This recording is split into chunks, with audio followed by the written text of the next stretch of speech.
Update कयूं पिया खे मसू बुरगड़ी खां जिते HRJDU न्यूज़ जे रिपोर्टर अली रज़ा रेंज मुताबिक़ मसू बुरगड़ी में अधु सदी पुराणो गवर्नमेंट बॉयज़ स्कूल फर्नीचर न हुअण सबबि ॿार पट ते तालीम वापराइण लॻा। सान्या वंदन पारां नोटिस वठण जो मुतालबो।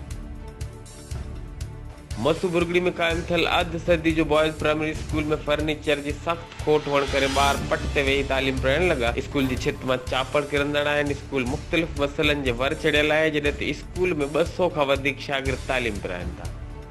उन हवाले सां इलाइक़े जे सियासी समाजी धुरियन STP अॻवान कामरेड अकबर बिरोही ऐं फोरिस मज़ाहिमत पार्टी अॻवान कामरेड बशीर लगारी अमजद रिंद मीडिया सां ॻाल्हाईंदे चयो त हिते असांजा चूंडियल नुमाइंदा हुक्मरान गूंगा ॿोड़ा आहिनि। उन्हनि खे हिते जे माण्हुनि जी तालीम जो को बि लाचार न आहे। संदन ॿार प्राइवेट स्कूलनि में ॿाहिरि मुल्कनि में पढ़नि था, तंहिं करे हिननि खे कहिड़ी ज़रूरत जे सिंध जी तालीम बाबति कोशिशूं वठनि।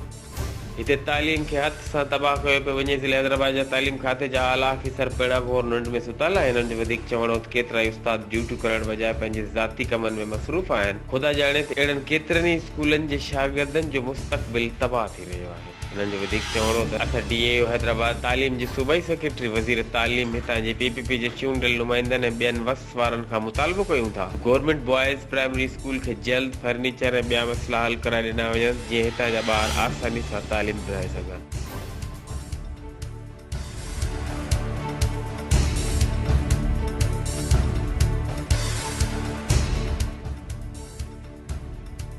HRJDU न्यूज़ तेन वक्त ताईं बस एतिरो ई। वधीक ख़बरनि लाइ ॾिसंदा रहो HRJDU न्यूज़।